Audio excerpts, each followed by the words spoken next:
Começando mais um vídeo e dessa vez a gente vai falar um pouquinho sobre o sistema ósseo. A gente vai revisar alguns conceitos importantes em relação à anatomia, mas principalmente em relação à fisiologia óssea, para depois a gente conseguir correlacionar isso com a osteoporose, que é uma das doenças que a gente mais estuda dentro da fisioterapia em reumatologia, beleza? Então, de uma forma geral, para a gente introduzir, eu fiz alguns esqueminhas que eu já vou colocar em desenho para a gente entender, mas quando a gente pensa nas funções do nosso sistema ósseo, a gente sabe que ele vai ser importante para que a gente tenha sustentação corporal, certo? Então, se a gente não tivesse os ossos, a gente teria um monte de tecido mole e não teria nada para sustentar esses tecidos moles, por exemplo, dos órgãos e dos músculos. Tá? Além disso, os ossos eles servem de fixação muscular, sendo extremamente importantes para promoverem as alavancas, né? Então, eles servem de inserção para a musculatura para que a gente consiga, através deles, movimentar o nosso corpo. Então, eles, através disso, vão servir como alavanca para o movimento. A gente tem ossos que têm função de proteção também, como, por exemplo, os nossos ossos do crânio, que fazem a proteção do nosso sistema nervoso central, do nosso encéfalo. A gente tem as vértebras que vão proteger a medula, a gente tem as costelas que protegem ali, os órgãos internos da nossa caixa torácica, né? Enfim, então eles têm função importante de proteção. E além disso, a gente vai ver que eles são formados por matéria orgânica e inorgânica, e dentro da matéria inorgânica a gente tem os sais minerais, então eles também servem para armazenar, eles fazem o armazenamento de íons, tá? E gordura. O que seriam esses íons? Por exemplo, cálcio, fosfato, dentre outros. E os ossos, principalmente os ossos longos, eles têm uma função importante de hematopoiese, que está relacionado com a formação de células sanguíneas. Beleza? Então isso só para a gente contextualizar de uma forma geral o papel dos ossos e entender o quão importantes eles são para o nosso sistema como um todo. Em relação às características de um osso, de uma forma geral, a gente tem que os ossos eles vão ser leves e extremamente resistentes. Por que eles são leves, né? Porque se eles fossem mais pesados, imagina se o osso, a gente vai falar que ele tem dois tipos de tecido, né? A gente tem o osso compacto e o osso esponjoso. O osso compacto, a gente vai ver que ele é um pouco mais rígido, né? E ele é o osso que gera mais resistência. Já o osso esponjoso, ele vai ser um osso que ele vai ter várias trabéculas, e isso é importante para auxiliar na absorção, mas também para tornar um osso mais leve. Então o osso ele precisa ser resistente para suportar as cargas que são impostas sobre ele, e também precisa ser leve, porque se for muito pesado a gente tem um gasto energético muito grande para a gente conseguir se deslocar, beleza? Além disso, o osso ele está em remodelação constante, tá? Então, o tecido ósseo ele está sempre se remodelando. A gente vai falar sobre as etapas da remodelação, mas basicamente ele está sempre em renovação. Então, qualquer estímulo que a gente dê vai fazer com que a gente tenha uma remodelação óssea. Se a gente aumenta esse estímulo, o osso ele tende a ficar mais denso até um certo ponto. Agora, se eu diminuo muito o estímulo ósseo, ele tende a cair em desuso e aí a gente começa a ter uma perda óssea. A gente vai falar sobre isso também. E por fim, eles são ricamente, altamente inervados e vascularizados. Beleza? Eu já vou colocar um esqueminha aqui pra gente entender isso. Bom, então aqui pra gente entender um pouquinho dessa parte mais da anatomia óssea, imagina que eu peguei um osso, tá? Então a gente tem lá um osso longo. A gente tem lá, por exemplo, um fêmur. E aí a gente pegou um pedacinho só do fêmur e expandiu ele. É o que a gente está vendo aqui nesse desenho esquematizado, tá? E o que a gente tem? Essa partinha azul aqui é aquele tecido conjuntivo fibroso que fica ao redor do osso. É uma camada de revestimento que a gente chama de periósteo, tá? E aí o periósteo ele tem uma camada mais superficial, que é um pouco mais fibrosa, fica por fora, e uma camada mais interna. Essa camada fibrosa que fica por fora, ela é importante porque ela vai auxiliar no processo de fixação dos tendões. Além disso, o periósteo ele vai ser altamente inervado. Então, uma coisa que eu preciso até corrigir aqui, eu falei que os ossos eles são altamente inervados, mas isso não é verdade, tá? Quem é ricamente inervado são os periósteos. Os ossos eles têm uma alta vascularização, só que o osso em si não dói. O que dói, quando a gente tem uma fratura, por exemplo, é a lesão do periósteo, beleza? Então, quando a gente fala de inervação, essa inervação, por exemplo, no nociceptivo, enfim, não é no osso, e sim nessa camada mais externa que recobre o osso, que é o periósteo, beleza?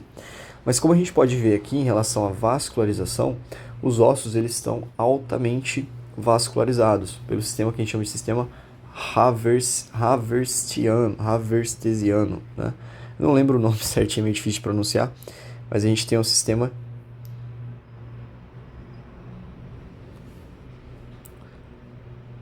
haversiano, né? E o que é esse sistema haversiano? Nada mais é do que o sistema de microcirculação que a gente vai ter dentro do osso, né? Então aqui no osso a gente tem vários canais, que são esses vermelhinhos que representam a vascularização, que são os canais de Havertz. Os canais de Havertz eles são longitudinais. E a gente também tem os canais que são transversais, que a gente chama de canais de Volkmann. Ambos esses canais vão formar o que a gente chama de sistema haversiano, que vai fazer a nutrição óssea, beleza? Principalmente do osso compacto. Então, o que é esse sistema haversiano? Nada mais é do que o sistema responsável por fazer, né, a nutrição dos ossos. E aí, quando eu digo nutrição óssea, é levar nutrientes, né? Então, por exemplo, transportar o cálcio, para que ele seja usado como fonte de síntese óssea ali pelos osteoblastos, enfim, levar oxigênio para as células, dentre outras substâncias que vão ser utilizadas dentro dessa síntese, beleza? Então isso de uma forma bem geral. E aí a gente tem que os ossos eles são formados por várias lamelas, né, que são lamelas que a gente chama de lamelas concêntricas, né? Então ele é formado como se fossem por esses tubos longitudinais, né, que tem várias camadas aí, eles vão subindo, e é por isso que a gente vê, geralmente nos livros, né, ele tem como se fossem várias circunferências ali nesse corte transversal, beleza? Então isso para a gente entender de uma forma um pouco mais geral. Então isso aqui, essa parte aqui, corresponde principalmente ao osso que a gente chama de osso cortical, beleza? Ou, a gente também pode ver nos livros, osso compacto. E aí a gente tem essa outra parte aqui, que corresponde ao osso esponjoso, ou osso trabecular. E agora a gente vai falar sobre a diferença, né, desses dois tipos ósseos aí, o esponjoso e o trabecular, tá? Então isso aqui é só para a gente entender de uma forma geral essa parte de vascularização óssea e também a inervação. Aqui embaixo a gente tem, aqui do lado, né, do lado esquerdo, a gente tem outro esqueminha para a gente entender um pouco mais sobre a estrutura do osso. Então a gente já viu ali a fundo a parte de circulação óssea ali, essas coisas. Aqui a gente vai falar sobre a diferença entre o osso esponjoso e o osso compacto. Então quando a gente vê um osso, aqui embaixo tem um outro esquema que é de um osso longo. O osso longo, ele vai ser formado por diferentes partes, né? Então quando a gente vai estudar as partes de um osso longo, deixa eu colocar ele aqui do lado. Então isso aqui é um osso longo. Um osso longo, como por exemplo o fêmur, o húmero, né, tíbia, fíbula, ele vai ter uma região que a gente chama de epífise, que são as regiões distais, e a gente tem a epífise proximal e aqui embaixo a epífise distal. A gente tem a metáfise, que vai ficar entre a epífise e a diáfise, que seria ali a parte do corpo ali do osso. Certo? E aí, quando a gente vai olhar em cada uma dessas regiões, o que a gente tem? Na região da diáfise, a gente vai ter uma predominância maior do osso cortical ou do osso compacto, que é importante para justamente dar essa resistência para o osso. A gente vai falar daqui a pouquinho. Na epífise, a gente vai ter maior quantidade de osso esponjoso. Tá? Só que em ambos a gente vai ter osso compacto e esponjoso. Só que um vai ter um pouquinho mais do que o outro. Por quê? Aqui na região de epífise, a gente precisa de uma função importante do osso na absorção de carga. Aqui na parte da diáfise, a gente precisa de uma capacidade grande de resistência para resistir às cargas que são impostas sobre ele, beleza? Então vamos lá.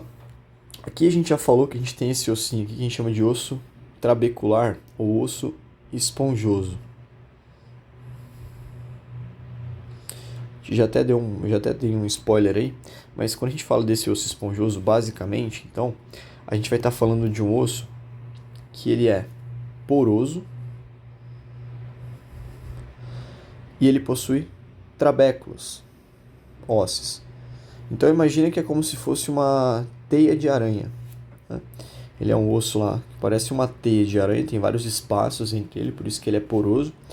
E aí depois a gente vai falar da osteoporose, que na osteoporose uma das alterações é que ele vai perder um pouco dessas trabéculos, tá? Então a gente tem a perda dessas trabéculas ósseas, a diminuição das trabéculas ósseas. Além disso, essas trabéculas, como a gente já falou também, elas tornam o osso mais leve. Então lembra que o osso ele precisa ser leve e resistente.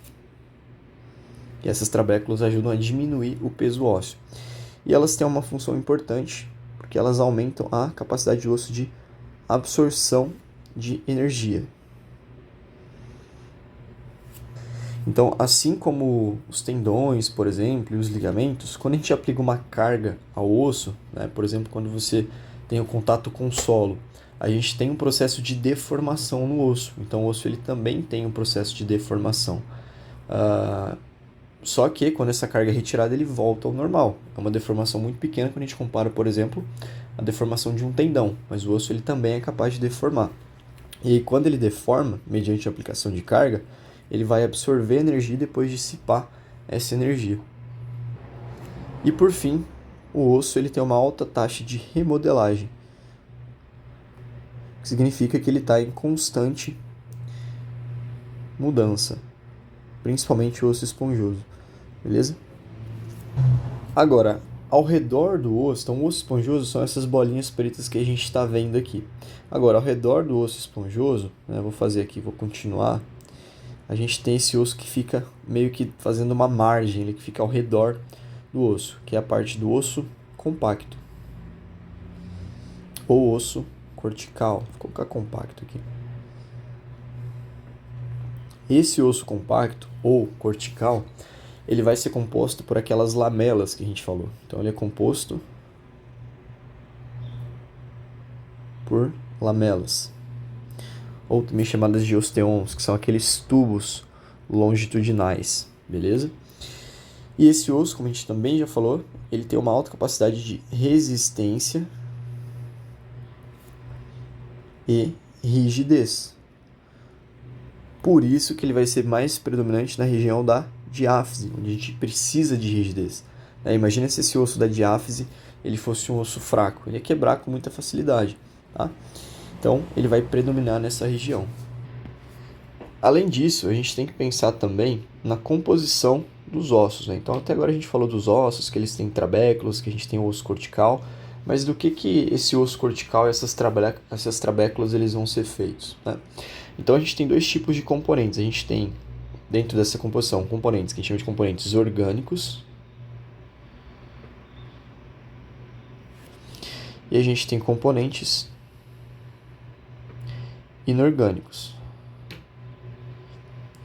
Esses componentes orgânicos vão ser principalmente o colágeno. Então, o principal componente orgânico que a gente vai ter no osso é o colágeno. A gente pode ter diferentes tipos de colágeno, tá?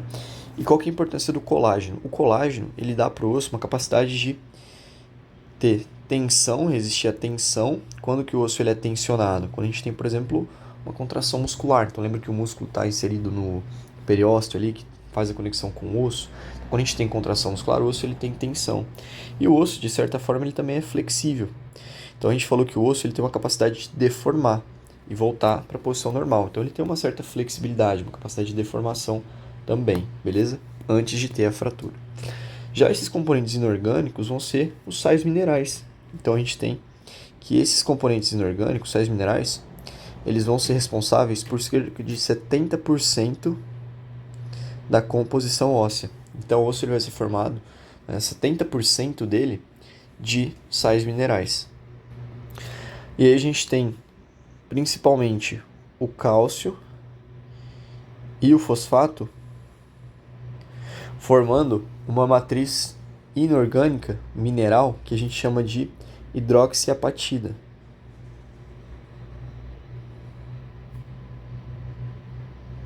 Então a hidroxiapatita é o principal componente do osso, que vai formar ali essa matriz mineral óssea, beleza? Eu vou descer um pouquinho mais, e aqui tem um esqueminha para a gente falar um pouquinho sobre as células ósseas. Então, a gente vê que existem diferentes tipos de células ósseas, assim como a gente tem outros tecidos, tá? Então, as células ósseas, elas vão ter o nome de ósteo, né? Então, a gente vai ter os osteoblastos, os osteoclastos, os osteócitos. A gente tem as células que a gente chama de osteogênicas também, tá? Então, a gente tem 4 tipos celulares. As osteogênicas não estão aqui, mas a gente tem as osteogênicas, que vão ser as células responsáveis por se diferenciar e por formar os outros tipos de células ósseas. Aqui, imagina que a gente está vendo de um corte histológico essas células do tecido ósseo. Então a gente tem células que ficam mais marginais ali no osso, tá? Que vão ser essas redondinhas aqui, que vão estar aqui no caso, estão representando os osteoblastos. A gente tem essas grandonas aqui, que vão ser os osteoclastos. E a gente tem células que ficam ali mais na região central, no meio da matriz, que são os osteócitos.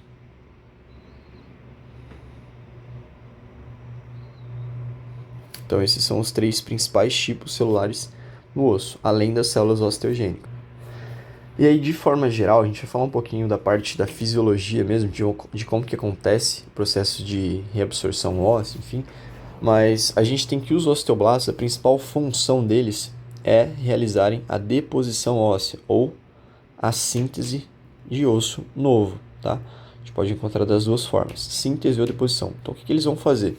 Eles vão receber a matéria-prima que chega para eles através da vascularização óssea, e eles vão converter isso em matriz, né? Ou seja, eles vão pegar esses sais e vão sintetizar matriz óssea, beleza?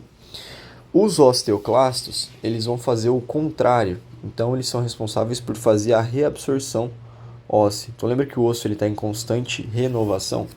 Então, a gente tem como se fosse uma balancinha. Eu gosto de fazer o desenho da balancinha. É literalmente uma balança. Então, de um lado, eu tenho o osteoblasto. E do outro lado, eu tenho o osteoclasto. E aí a gente precisa ter um equilíbrio entre os dois. Por quê? Para o meu osso ser saudável, eu não posso ter nem muita reabsorção, nem muita síntese. A gente precisa ter um equilíbrio entre as duas variáveis. E aí, além dos osteoblastos e dos osteoclastos, a gente tem os osteócitos. E os osteócitos, eles parecem ter uma função mecanosensitiva. Como assim mecanosensitiva? Mecano tem a ver com a parte mecânica, ou seja, com estímulos mecânicos. Então, os osteócitos, eles parecem funcionar como se fossem receptores ali, sensores que a gente tem no osso, na matriz. E a partir dos estímulos que eles captam, eles vão regular a ação dos osteoclastos. Então, através disso, eles regulam a ação dos osteoclastos. Certo? Bom, então agora a gente vai falar um pouquinho de uma parte um pouco mais fisiológica, que a gente não precisa saber necessariamente em detalhes, mas é interessante a gente entender, pelo menos de uma forma mais geral, como que acontece essa questão de reabsorção e deposição óssea, tá? Que a gente chama processo de remodelação. Então a gente vai falar agora da remodelação óssea.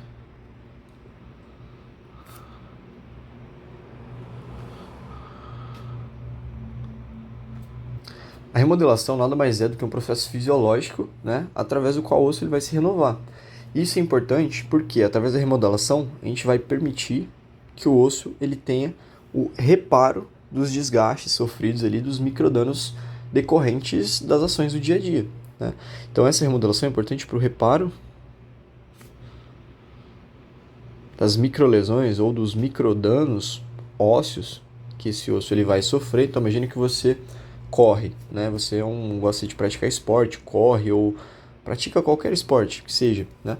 Você está gerando uma carga, aplicando uma carga sobre os seus ossos. Isso gera microdanos. E esses microdanos eles vão ser reparados depois. Como? Com descanso, com uma boa alimentação e através do processo de remodelação óssea.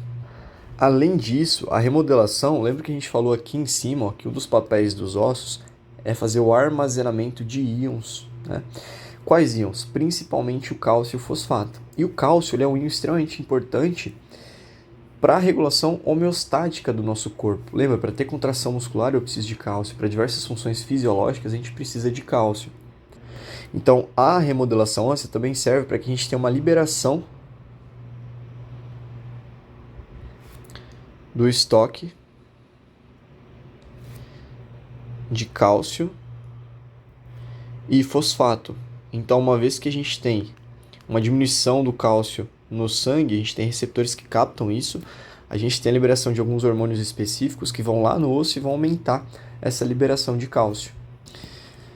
E aí, quando a gente entra um pouco mais a fundo na reabsorção óssea, a gente tem uma via de sinalização para que ela aconteça, tá? Então, a gente tem uma via de sinalização.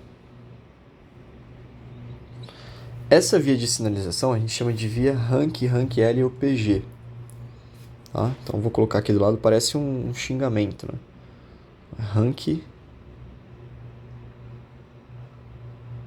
Rank-L ou PG.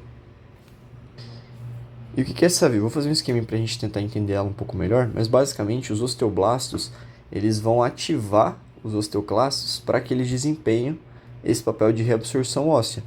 Então essa via, que a gente chama de via Rank-L ou PG, é a principal via de controle da reabsorção óssea. Bom, então imagina, eu diminui o espacinho ali, para a gente conseguir um pouco mais de espaço. Imagina que eu tenho o meu osteoblasto aqui, que são aquelas células que a gente tinha visto, mais redondinhas, né? E eu tenho o meu osteoclasto. Na membrana dos osteoclastos, eles vão expressar um receptor que a gente chama de receptor Rank. Então esse carinha vermelho aqui é o receptor Rank, que está presente na membrana dos osteoclastos. Os osteoblastos por si, eles liberam dois tipos de substâncias. Uma dessas substâncias é o ligante Rank, que a gente conhece como Rank-L. E aí lá na fisiologia a gente vê que existe a questão do ligante se ligar no receptor e exercer uma ação. E aí esse Rank-L, quando ele é sintetizado e liberado, ele vai atuar lá no receptor Rank, e aí a gente tem essa ligação Rank-L, e aí a gente vai ter como resposta um aumento na ativação dos osteoclastos, que vai fazer com que a gente tenha um aumento na reabsorção óssea. Beleza? Isso a nível celular. Além disso, os osteoblastos eles também conseguem liberar uma outra molécula, que a gente chama de OPG. O que é OPG? A osteoprotegerina. Então, o OPG ele vai atuar como se fosse um bloqueio. Então, ele vai lá no receptor Rank e ele se liga no receptor Rank. E aí, quando ele se liga nesse receptor, ele vai impedir com que o Rank-L ele se ligue lá. Então, ele vai vir aqui e não vai conseguir se ligar. Por quê? Porque o OPG já está naquele receptor, ele está meio que bloqueando essa ligação. Então, uma vez que a gente tem aumento da expressão do OPG, a gente vai ter uma diminuição da reabsorção óssea. Beleza? Então, qual que é a diferença? O Rank-L ele vai estimular a reabsorção. O OPG ele vai inibir a reabsorção óssea. Beleza? E essa via de sinalização ela vai ser comandada por quem? Principalmente pelos osteoblastos. E foi importante a gente entender, né, os cientistas entenderem essa via ao longo do tempo, porque isso ajudou a entender o porquê que as mulheres, depois da menopausa, elas tendem a ter uma maior chance de desenvolver a osteoporose. Então, basicamente, depois da menopausa, as mulheres elas vão ter uma queda muito grande nos níveis de estrogênio. E essa queda no estrogênio, ela faz com que esse cara, que o rank L, aumente. E aí, quando você aumenta o rank L, né, e diminui a produção do OPG, o que, que você tem como efeito? Mais reabsorção óssea. E se eu tenho muita reabsorção óssea, significa que o osteoclasto está trabalhando muito. Então, em pessoas, em mulheres que estão em menopausa, a gente tem uma alta atividade do osteoclasto. Então, a gente tem muita reabsorção óssea, que gera um processo de diminuição da massa óssea, beleza? Então, essa via de sinalização a gente não precisa saber, é mais por questão de curiosidade e para a gente entender um pouquinho mais a parte de sinalização intracelular que vai acontecer, beleza? Existem outras vias também, essa aqui que é mais importante para a gente. Bom, agora que a gente já falou sobre alguns aspectos importantes relacionados à parte anatômica e também fisiológica do osso, a gente vai entrar em um quadro onde a gente tem uma patologia, um quadro patológico, que é a osteoporose.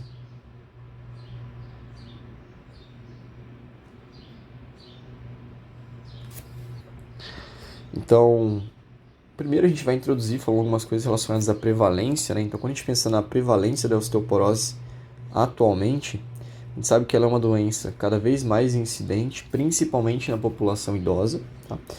Então, ela tem uma alta prevalência, ela é mais comum em mulheres do que em homens, e aí existem alguns fatores relacionados, né? Então, parece que o fator hormonal é um deles. Então, de uma forma geral,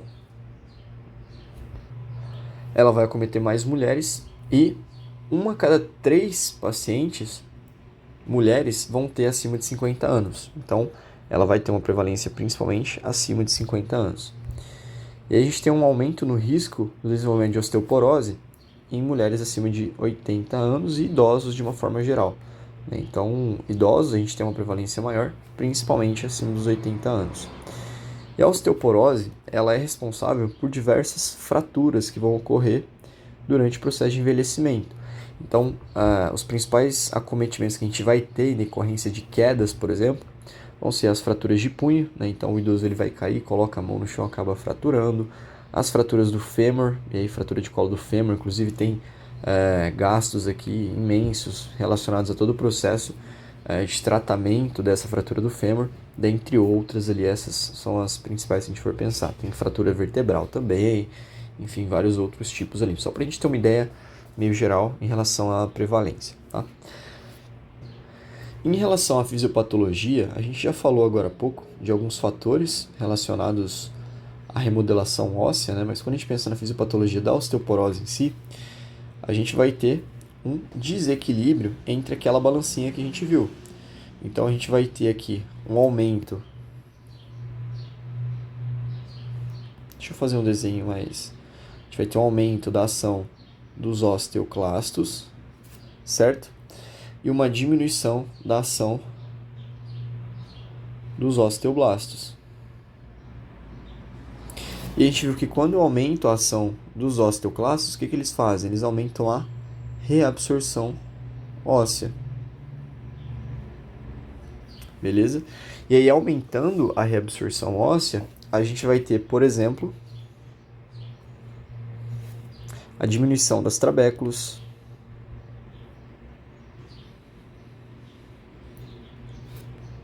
das trabéculas ósseas, que ficam naquela parte do osso esponjoso. A gente vai ter a diminuição da resistência óssea. Então o osso ele fica menos resistente, perde capacidade de absorver carga, e isso também aumenta o risco de fraturas, ou seja, o risco de esse osso quebrar, porque ele vai suportar menos carga antes de chegar ao rompimento ali estrutural. E assim, quando a gente pensa nos fatores que geram essa perda óssea, essa fisiopatologia, são alguns fatores que podem estar relacionados. Tá? Então, essa fisiopatologia que a gente viu, ela vai estar relacionada com várias coisas. Então, por exemplo, a gente tem fatores hormonais, a gente até citou um deles, né? Então parece que a diminuição dos níveis de estrogênio faz com que a gente tenha um aumento ali da quantidade de rank, diminuição do OPG, pode ser um fator, né? E aí, nesse caso, uma das formas de a gente tratar é através da reposição hormonal, no caso, quem faz isso é o médico. Parece ter fatores nutricionais associados, e a gente está falando de déficits, por exemplo, de vitaminas e minerais, como cálcio, a vitamina D.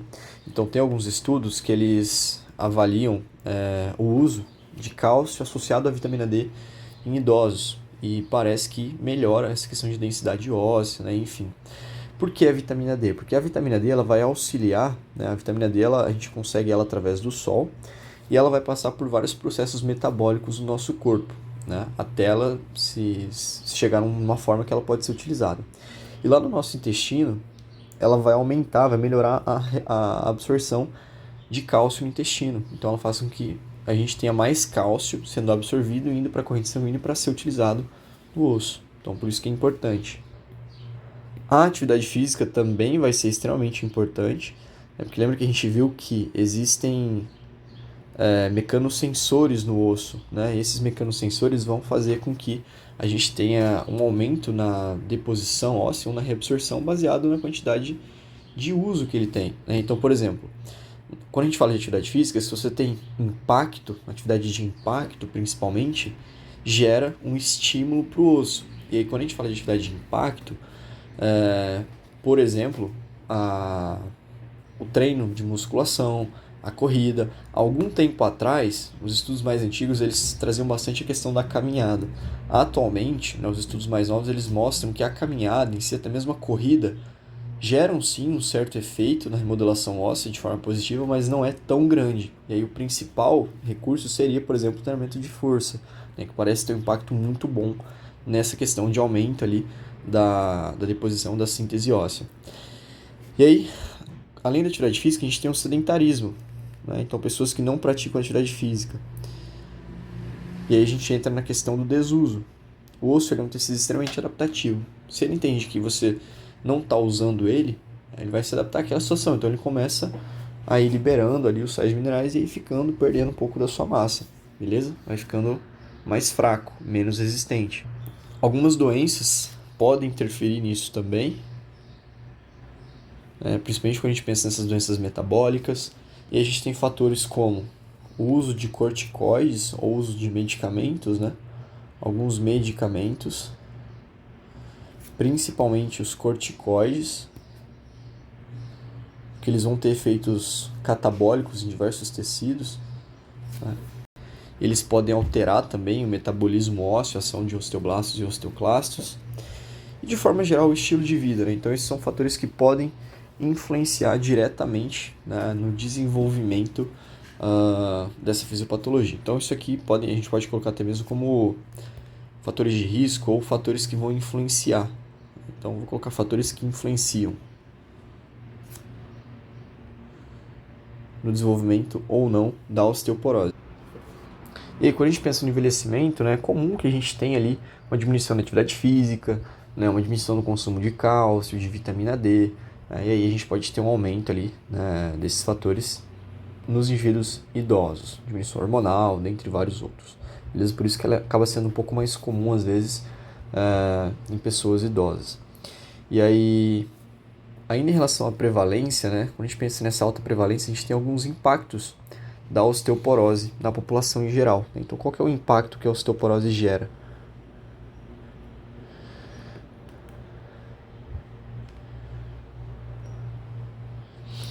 E aí a gente tem que a osteoporose atualmente, alguns dados mostram que ela comete cerca de 200 milhões de pessoas em todo o mundo.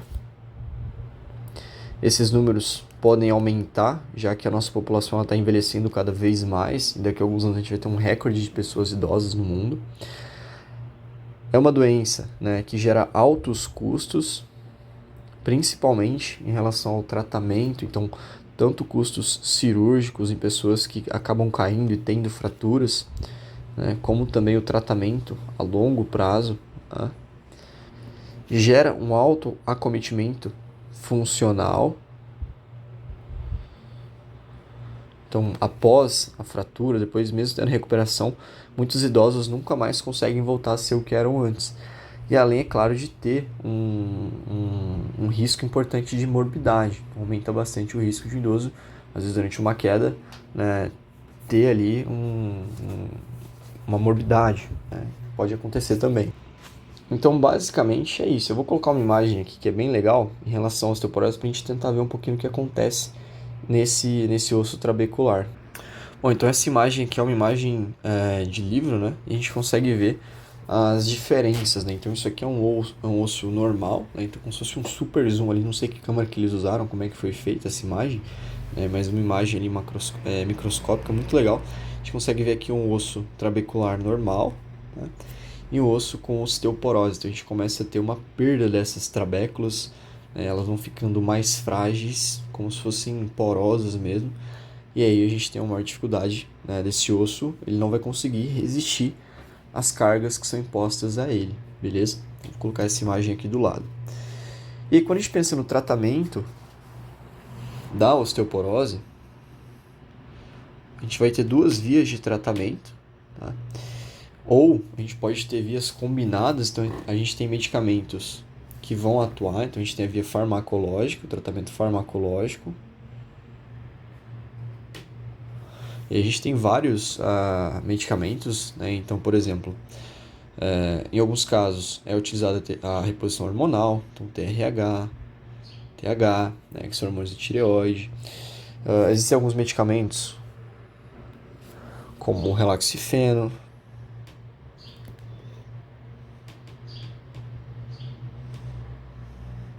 a calcitonina, né, que atua como hormônio no corpo, né, liberada pela paratireoide, aumenta também a síntese, né, a síntese de cálcio, né, enfim, ali no osso. Alguns medicamentos pré-formadores, como a teriparatida.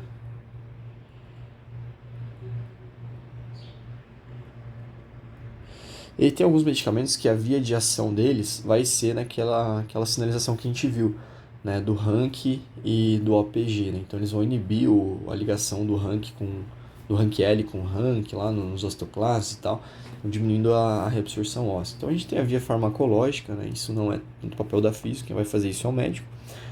Mas a gente tem um tratamento não farmacológico. E aí, quando a gente pensa no tratamento não farmacológico, entra a fisioterapia. E aí a gente tem como nosso principal aliado o exercício físico.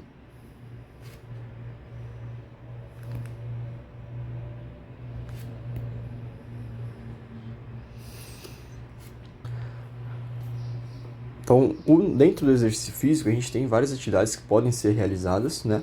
Mas de forma geral, a gente preza por atividades que gerem impacto ao osso, né? Por conta da ação mecânica. Então, tanto o impacto quanto, por exemplo, a contração muscular, né? No caso do treinamento resistido, por exemplo, vão gerar um processo de deformação e vão estimular a formação óssea.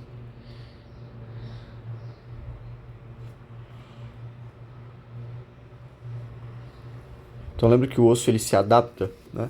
Se eu gero um estímulo que gera uma sobrecarga, uma certa sobrecarga no osso, ele vai se adaptar para ele conseguir aguentar aquela sobrecarga. E aí ele vai ficando mais forte, né? Então é aquele princípio de capacidade de demanda do osso, beleza? A gente pode, né, enfim, utilizar ele no osso. Além disso, além do exercício físico de uma forma geral, né, a gente tem outras coisas que a gente faz. Então, pensando aqui, se a gente está pensando em um idoso, né, que tem um histórico de queda, a gente pode fazer adequação do ambiente, né, então a gente vai fazer algumas alterações na casa desse idoso, como, por exemplo, sugerir, né, na verdade, retirada de tapetes, orientar a não andar de chinelo, né, enfim, organização do espaço, então coisas que podem facilitar ou favorecer ali uma queda. A gente vai estimular os hábitos saudáveis. Então a gente não vai elaborar, por exemplo, uma dieta para ele. Hábitos saudáveis a gente pode colocar também a adequação nutricional. Isso a gente não vai fazer com o físico, mas a gente pode dar dicas, né? Então, orientar que ele procure um nutricionista, né? Falar sobre a importância de consumir alimentos com cálcio, né? Então aqui nesse caso entra um aumento de alimentos com cálcio, a vitamina D, né, explicar sobre a exposição ao sol, a gente pode até colocar, então orientar em relação à exposição ao sol. Então todos esses fatores são fatores que a gente pode orientar o paciente que vão ajudar ele de alguma forma, beleza? Mas aí quando a gente fala do exercício, né, a gente não vai entrar aqui de forma geral com qual exercício que eu vou fazer, né, enfim, mas pensando no treinamento de uma forma geral para idosos, né, se a gente for pensar que tem uma prevalência importante em idosos, a gente vai falar daqueles exercícios multicomponentes, né, onde a gente vai trabalhar diversos grupos, trabalhar com exercícios como que são funcionais, então agachamento, enfim, a fundo, né? Trabalhar com carga também, é importante que a gente coloque carga, né? Que a gente gere um certo impacto e assim a gente consegue melhorar, né? Esse quadro do nosso paciente. Então os exercícios eles vão entrar, os exercícios, a alimentação vão entrar principalmente na prevenção. Tá? Uma vez que o paciente já tenha a osteoporose, a gente nem falou muito sobre questão do diagnóstico aqui, mas envolve o exame de densometria óssea, né, em alguns parâmetros ali, a gente não vai se aprofundar nisso, mas uma vez que o paciente é diagnosticado, a gente vai ter o tratamento farmacológico, sendo extremamente importante, e junto com o tratamento farmacológico a gente vai somar ali o exercício físico, beleza? E uma dieta mais balanceada, mas o exercício e essas questões que a gente falou vão entrar principalmente na prevenção. A gente precisa prevenir também que o paciente ele desenvolva osteoporose, porque antes da osteoporose ele pode ter uma osteopenia, tá? Mas basicamente é isso. Então, eu vou encerrar o vídeo por aqui. Acho que deu para ter uma ideia. A gente falou um pouco sobre osteoporose, né, sobre a fisiopatologia. A gente entendeu sobre os processos fisiológicos que vão acontecer no osso, a remodelação, a via de sinalização, a estrutura óssea ali, enfim. Então, eu vou encerrar por aqui. Espero que esse vídeo tenha te ajudado e até o próximo vídeo. Valeu!